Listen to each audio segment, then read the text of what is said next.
या बातमीचे प्रायोजक आहेत Alandkar royal kids zone, shop number 4, Rahat centre, park Siddheshwar Peth, Solapur.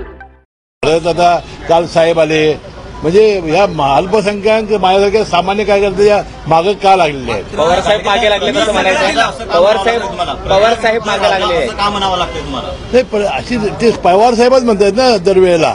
त्यांची भाषणं ऐका कालची, याच्यापूर्वीची.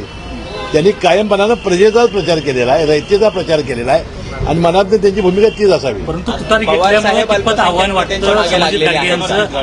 हे बघा, आता निवडणुकीचा रिझल्ट कळवेल. आपण निवडणुकी आधी बोलणं बरोबर नाही. शेवटी कुठल्याही माणसाला आपण कमी लेखत नाही.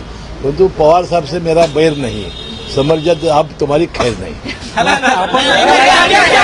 जंगलाला आग लागल्यानंतर बिबट्यासोबत गेंडाही पळाला अशा शब्दात उत्तम जानकर यांनी कालच्या कार्यक्रमात टीका केली. तिरंगी लढत झाल्यामुळे तुमचा विजय हा सोपा झाला होता, मात्र यंदा थेट समोरासमोर सामना आहे. कशा एकूण 6 निवडणुका झालेल्या आहेत, त्यामध्ये एकाच एक 3 वेळा झालेली आहे. एक म्हणजे एक तिरंगी नाही, तिरंगी गेल्याच वेळा झाली. अल्पसंख्याकांचा नुकताच एक मेळावा झाला, त्याच्यात शरद पवार असं म्हणाले की अल्पसंख्याकांना चांगल्या पद्धतीने संधी यावेळेस आम्ही देणार आहोत. एकीकडे अशा पद्धतीचं वक्तव्य आणि दुसरीकडे नाही, मला त्याबद्दल म्हणायचं नाही. माझं म्हणणं काय की परवा ते प्रवेश करणार होते, जयंत पाटील आले होते, सभा झाली होती, पुन्हा साहेब स्वतः काल आले. आता आम्ही काय 50 वर गेलेलो आहे ना, आमदार जे 50 वर गेले आहेत.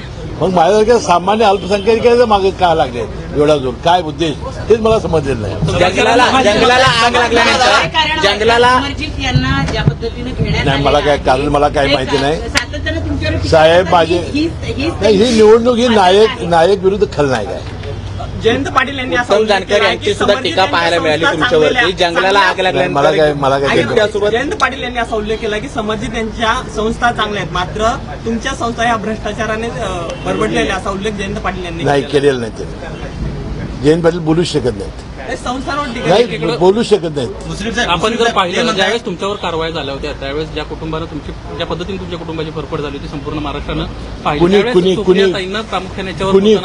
कुणी केली होती? ज्या काही कोण होतं यात? संस्था या मागे कोण होतं? या संदर्भात या मागे कोण होतं? जबाब म्हणून ही नायक विरुद्ध खलनायक लढाई आहे. गाडगे साहेब त्यांनी म्हटलंय की आगामी निवडणुकीमध्ये जवळपास 30 ते 40 हजाराचा फरक असेल विजयामध्ये. कुणाचा? गाडगे म्हणतायत. अहो, मी तेच सांगितलं ना तुम्हाला. आता किती मतांनी येईल तर निवडणूक ठरवेल ना. तुमच्या सोबत असणारे काही नेते शरद पवारांच्या भेटी घेत असल्याचं पाहायला मिळालं. केपी पाटील असतील. अहो, मी सांगतोय ना, जिथं जागा रिक्त आहे तिथं जात आहेत ना सगळेच. तुमचं पाठिंबा आहे पाठिंबा नाही कुणाला पाठिंबा? मग आता मंडळी सगळे चाललेले आहे. अहो, असं कसं असतं? नेते जर तिकडे जात असतील तर त्याकडे तुम्ही अहो, त्यांना आता निवडणूक लढवायची ना. राष्ट्रवादी अजित पवार गट किंवा अजित पवार यांचा जो पक्ष आहे त्याला फटका बसेल का? अशी जी दांडावरची लोक आहेत ती दांड बदलत आहेत त्याच्यामध्ये. अहो, ते कुठे जात आहे? ते ज्याला तिकीट मिळणार आहे तिथं विरोधी तिकीट मिळणार नाही तिथं जात आहे. राधानगरीतले तिन्ही नेते आपल्या वेळेचे जात आहेत. गेल्या वेळेला सुद्धा आम्ही दोघांच्या समजुता करण्यापर्यंत समजूत झाला नाही. ते मेहुण्या पाहुण्यांची जी आहे ती समजुता होण्याच्या पलीकडे आहे.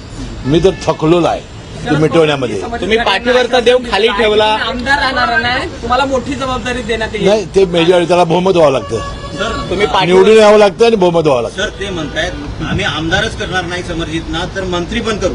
नाही, ते निवडून यावं लागतं आणि बहुमत व्हावं लागतं. आणि तुम्ही